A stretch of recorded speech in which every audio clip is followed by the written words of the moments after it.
A Bad Business by Anton Chekhov. Who goes there? No answer. The watchman sees nothing, but through the roar of the wind and the trees distinctly hears someone walking along the avenue ahead of him.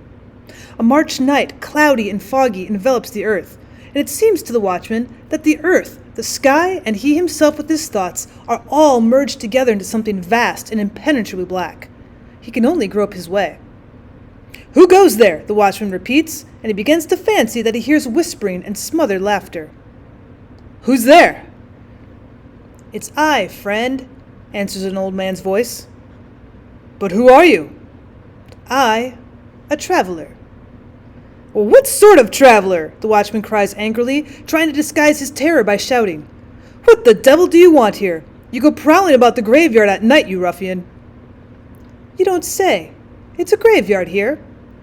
Why, what else? Of course it's the graveyard. Don't you see it is? Oh, Queen of Heaven. There's a sound of an old man sighing. I see nothing, my good soul, nothing. Oh, the darkness. The darkness.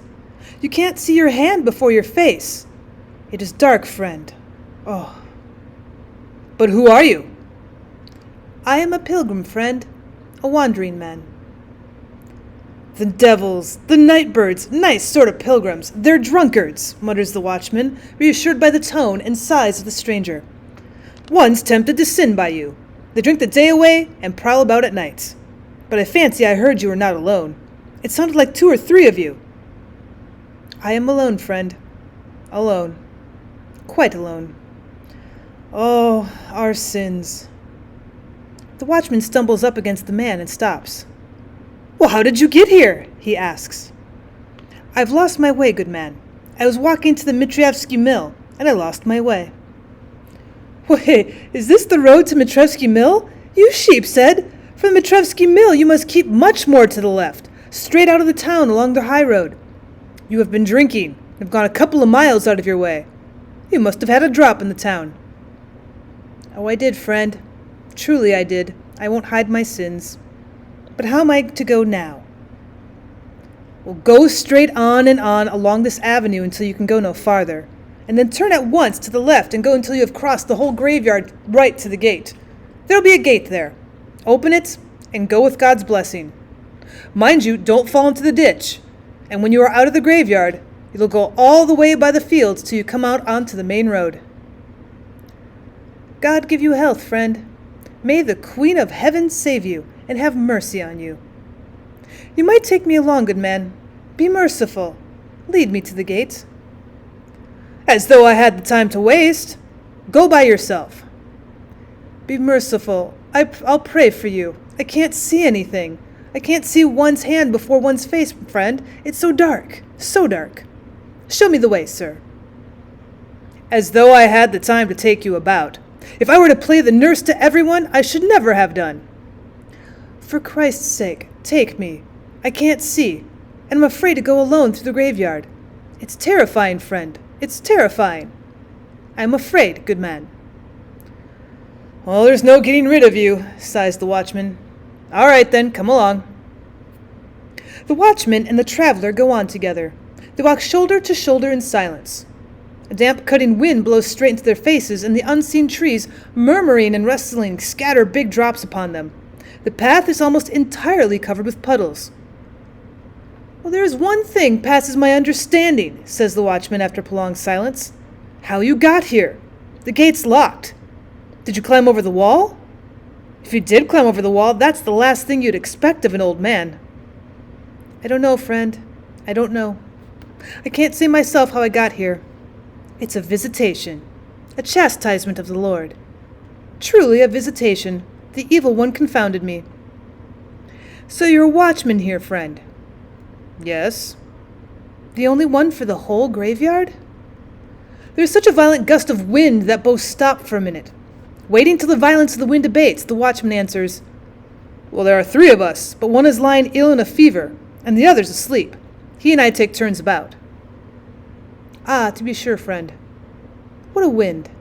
The dead must hear it. It howls like a wild beast, oh. And where do you come from? From a distance, friend. I'm from Vologda, a long way off. I go from one holy place to another and pray for people. Save me and have mercy upon me, O Lord. The watchman stops for a minute to light his pipe. He stoops down behind the traveler's back and lights several matches. The gleam of the first match lights up for one instant a bit of the avenue on the right, a white tombstone with an angel and a dark cross. The light of the second match, flaring up brightly and extinguished by the wind, flashes like lightning on the left side, and from the darkness nothing stands out but the angle of some sort of trellis.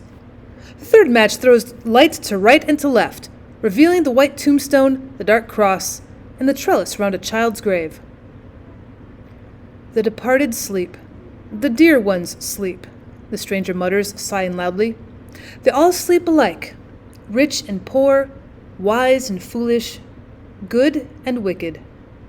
They are of the same value now, and they will sleep till the last trump. The kingdom of heaven and peace eternal be theirs. Here we are walking along now, but time will come when we shall be lying here ourselves, says the watchman. To be sure shall we all. There is no man who will not die. Oh, our doings are wicked, our thoughts are deceitful.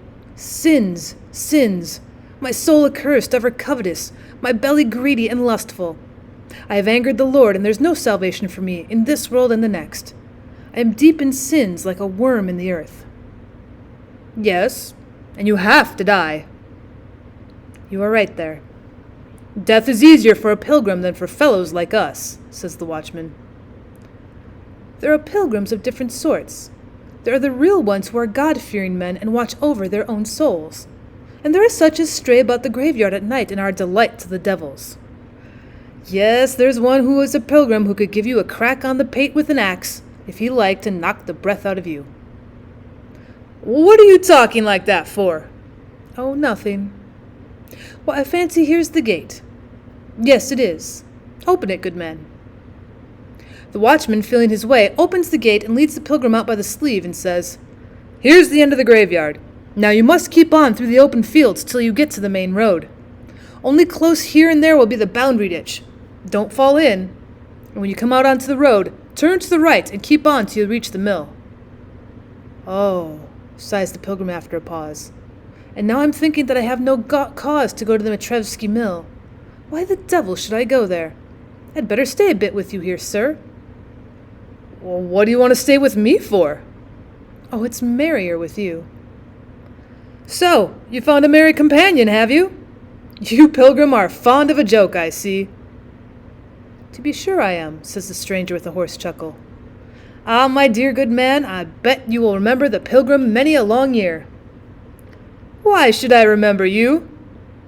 Why, I've got round you so smartly. Am I a pilgrim? I'm not a pilgrim at all. What are you, then? A dead man. I've only just got out of my coffin. Do you remember Gubaryev, the locksmith who hanged himself in carnival last week? Well, I'm Gubaryev himself. Tell us something else. The watchman does not believe him, but he feels all over such a cold, oppressive terror that he starts off and begins hurriedly feeling for the gate. Stop. Where are you off to? Says the stranger, clutching him by the arm. Ay, what a fellow you are. How can you leave me all alone? Let go, cries the watchman, trying to pull his arm away. Stop, I bid you stop, and you stop. Don't struggle, you dirty dog. If you want to stay among the living, stop and hold your tongue till I tell you. It's only that I don't care to spill blood, or you had been a dead man long ago, you scurvy rascal. Stop. The watchman's knees give way under him. In his terror he shuts his eyes and, trembling all over, huddles close to the wall. He would like to call out, but he knows his cries would not reach any living thing. The stranger stands beside him and holds him by the arm. 3 minutes pass in silence. One's in a fever, another's asleep, and the third is seeing pilgrims on their way, mutters the stranger. Capital watchmen, they are worth their salary. Yes, brother, thieves have always been cleverer than watchmen. Stand still and don't stir. 5 minutes, and 10 minutes pass in silence. All at once the wind brings the sound of a whistle. Well, now you can go, says the stranger, releasing the watchman's arm. Go and thank God you are alive. The stranger gives a whistle too, runs away from the gate, and the watchman hears him leap over the ditch. With the foreboding of something very dreadful in his heart, the watchman, still trembling with terror, opens the gate irresolutely and runs back with his eyes shut. At the turning into the main avenue, he hears hurried footsteps, and someone asks him in a hissing voice, "Is that you, Timofey? Where's Mitka?" And after running the whole length of the main avenue, he notices a little dim light in the darkness. The nearer he gets to the light, the more frightened he is, and the stronger his foreboding of evil. Well, it looks as though the light were in the church, he thinks. And how can it have come there? Oh, save me and have mercy on me, Queen of Heaven. And that it is. The watchman stands for a minute before the broken window and looks with horror towards the altar. A little wax candle which the thieves had forgotten to put out flickers in the wind that bursts in at the window and throws dim red patches of light on the vestments flung about, and a cupboard overturned on the floor, on numerous footprints near the high altar, and at the altar of offerings. A little time passes, and the howling wind sends floating over the churchyard the hurried, uneven clangs of the alarm bell.